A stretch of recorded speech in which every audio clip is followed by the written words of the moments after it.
Mga boss, nandito tayo ngayon sa Boracay para i-celebrate ang birthday ng anak ko at ang Father's Day. Susubukan din natin ang mga bagay na hindi pa natin nagagawa sa buong buhay natin. Let's go!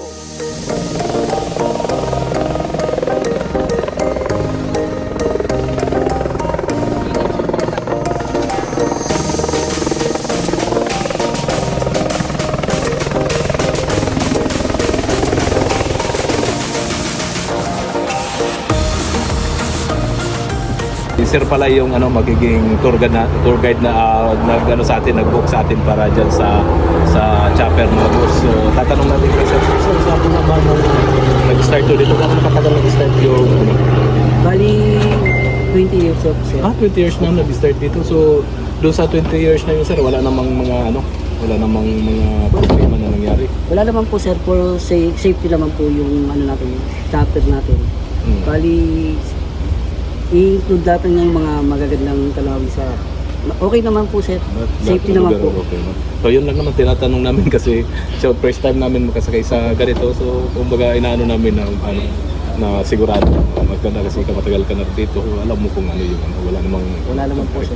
So yun.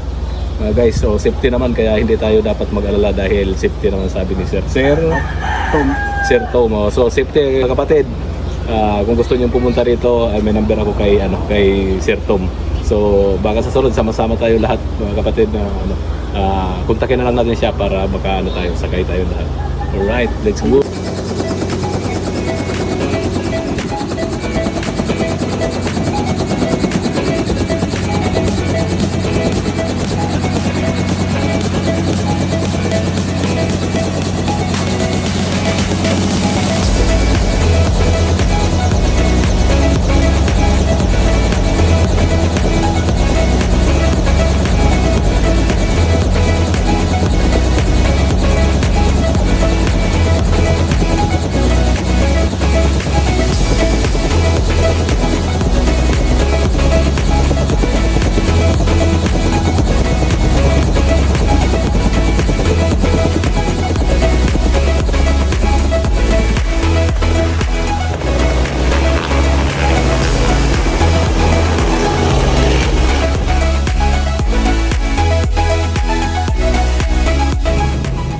Mga boss, trivia lang.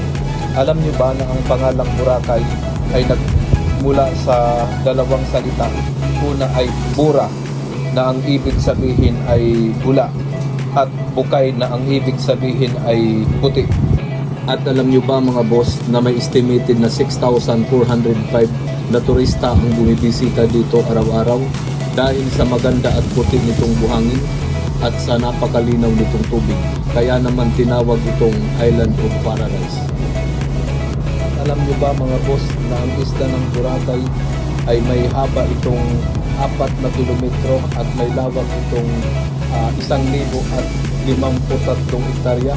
At alam niyo ba na napakaraming pwedeng gawin dito tulad ng island hopping, scuba diving, helmet diving, parasailing at pagsakay sa chopper at marami pang iba.